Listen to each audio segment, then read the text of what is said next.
So with monomials, when you divide them, the end result will be your quotient. Now, they can be easy or they can be difficult, but let me show you some examples as we walk through this, okay? Example 1. Simplify 30 over 48. Guess what? These are two monomials, and this little bar is a division bar. So in the end, what you are doing is simplifying, okay? And whether you break it down and put it into a decimal form or simply reduce the fraction, in any case you're simplifying it, okay? For our purposes, you are going to just simplify and keep it as a fraction-looking thing in its lowest terms, okay? The greatest common factor of these two items is 6, okay? So to reduce this, we can divide both the numerator and the denominator by 6, resulting in a simplified fraction of 5/8, okay? You're not thinking of it as a quotient, but in reality, if I plugged 5 divided by 8 into my calculator, I would have the legitimate decimal answer. We're not going that far, okay? It's still the same process, what we're doing, 5/8, okay? Letter B is where people start to get nervous. What if you have letters and numbers all mixed together? And I'm going to leave some spaces because I want to show you a couple things. X, Y cubed, 15x squared, y squared. I'm going to break these up into pieces because recognize that this is 9 times x times y cubed, right? If you just ignored the bottom. And the bottom is 15 times x squared times y squared. That's the monomial in and of itself. Well, what if I just separated it into numbers, numbers, letters, letters, letters, letters? 9/15 are both reducible by 3, right? So you would end up with 3/5, okay? Do you guys remember how to deal with situations when you have a variable on the top and a variable on the bottom, and you have two different, you have a exponent here but not here? Well, what you might not remember is that when you are dividing exponents, you basically subtract one exponent from the other, and whichever one has the larger exponent, that's where the variable goes. So another way of looking at it is x and xx, okay? If I told you to reduce this, most of you would go, well, x divided by x is 1, leaving me with 1 over x, okay?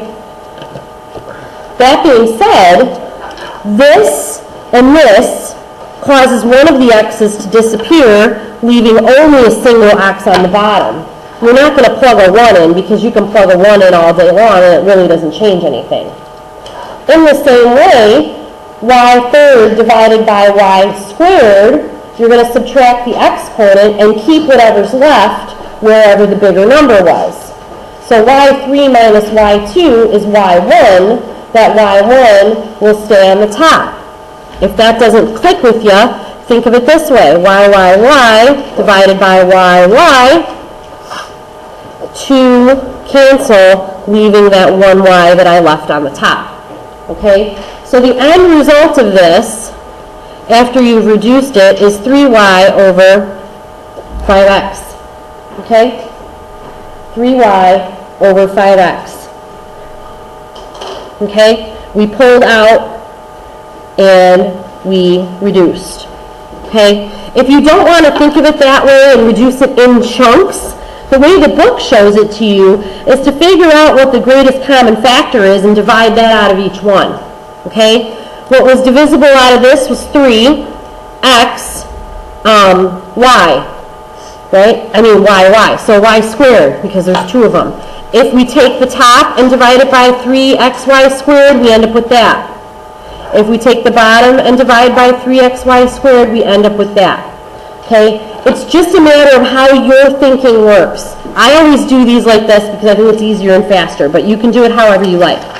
Example, okay, over at the top, I'm not even going to talk about that, laws of exponents. You guys can read through that, and it'll remind you about how all that stuff works. It's basically what I just shared with you.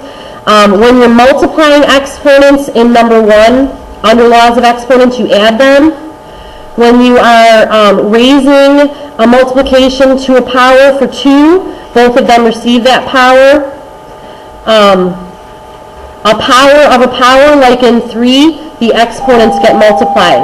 Ashley Harvard, the office case, Ashley. For A and B, describe what I was doing here.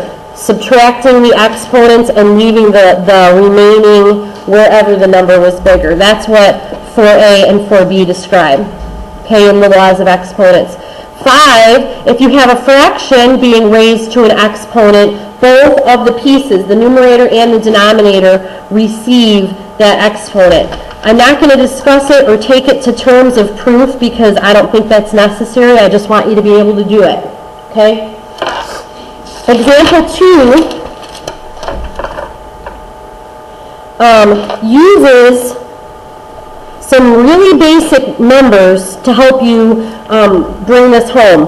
For example, 2 to the 8th divided by 2 to the 5th. Now you can plug those numbers into your calculators. Attention students, after the games tomorrow evening, there's going to be a movie for you in the gym. Concessions will be open. This is only for high schoolers. No junior high kids are allowed, only for high schoolers. You're going to be watching Napoleon Dynamite. Thank you. If you haven't seen it, it's funny. All right, 2 to the 8th, as you can probably recognize, looks like this. And 2 to the 5th, in olden days, would look like this, right? So certainly I don't want to write this fraction out that way. But if you look at the end result, by reducing where I have 2's that match, I end up with 2 cubed on the top, right? 2 cubed over 1, if you think of it that way. Well, isn't that the same thing as saying 2 to the 8th minus 5? And the end result is 2 cubed? And that's what the book shows? I mean, either way you do it, if you want to just look at it like this, 8 minus 5. So that means these are the same bases, therefore you can simply subtract the exponents. Letter B. B is kind of fun. B involves a more algebraic looking example. 5x cubed divided by 1, x to the 7th. Why did I throw that 1 there? So that you can remember that that number is still in play. But clearly 5 divided by 1 is going to be 5, right? Okay, so I'm going to just throw that 5 over there for a minute. x3 minus 7. So that's a difference of 4. X to the 4. But does the x to the 4 go on the top or on the bottom? It goes on the bottom because the 3 on the top is smaller than the 7 on the bottom in layman's terms, right? There's your answer. Example C. Last thing. Super easy stuff. The result of t cubed divided by 3 squared. Okay, so you're going to still end up with a fraction, but what you've got to do is take t cubed and square it. T cubed is T6. Okay, remember the power of a power we multiply. That's what they were trying to make clear to you in 3 in the laws of exponents. 3 squared, a number squared, you still square it. Okay?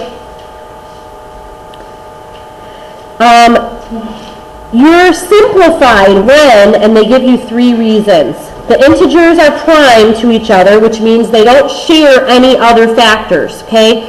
5 and 1, these are prime to each other, which means they don't share any other factors, relatively prime. You're done when the bases that you have only appear once, and you're done when there's no powers of powers, okay? You want everything to be as simplified as possible, right?